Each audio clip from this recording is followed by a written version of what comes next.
বিগত সরকার যারা ছিল তাদের অসাবধানতার কারণেই কিন্তু আজকের এই সমস্যাটার সৃষ্টি হয়েছে।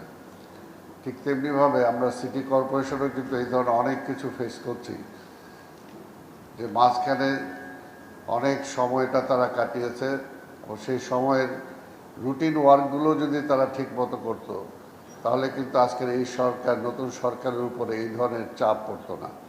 কিন্তু আমি ধন্যবাদ জানাই আমাদের মাননীয় প্রধানমন্ত্রী জনাব তারেক রহমানকে, আমি ধন্যবাদ জানাই মাননীয় মন্ত্রী সর্দার সাখাওয়াত হোসেনকে, যে সাহসের সাথে ওনারা যে বলিষ্ঠ ভূমিকা নিয়েছেন, ভূমিকা নেওয়ার কারণেই কিন্তু আজকে এটাকে বিরোধী দল যেভাবে চেয়েছিল যে এটা একটা মারাত্মক আকারে ধারণ করুক, কিন্তু তাদের সাহসী ভূমিকার কারণে কিন্তু সাথে সাথে এটাকে তারা ধরতে পেরেছেন এবং এটা থেকে আজকে যাতে ক্যাজুয়ালিটি না বাড়ে সেখান থেকে তারা সেটাকে রোধ করতে সক্ষম হয়েছেন। এটা একটা জাতীয় সমস্যা।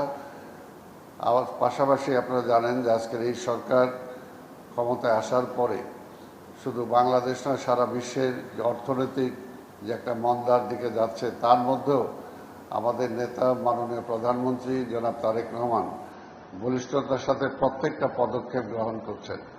আমরা আশা করি যে আজকে শুধু হাম নয়, আজকে রাষ্ট্রীয় আরও যে সমস্ত সমস্যা আছে সবগুলো সমস্যা আসবে, কিন্তু সমস্যা মোকাবেলা করে এগিয়ে যাওয়াটাই হলো সরকারের দায়িত্ব। সেই দায়িত্বটা সরকার পালন করছে কিনা সেটাই কিন্তু জনগণ দেখে, জনগণ সেটা দেখছে। জনগণ কিন্তু ঠিক আছে, কিন্তু কিছু শক্তি চেষ্টা করছে যে আজকে রাষ্ট্রটাকে, দেশটাকে কিভাবে আরও একটা সমস্যার মধ্যে ফেলা যায়।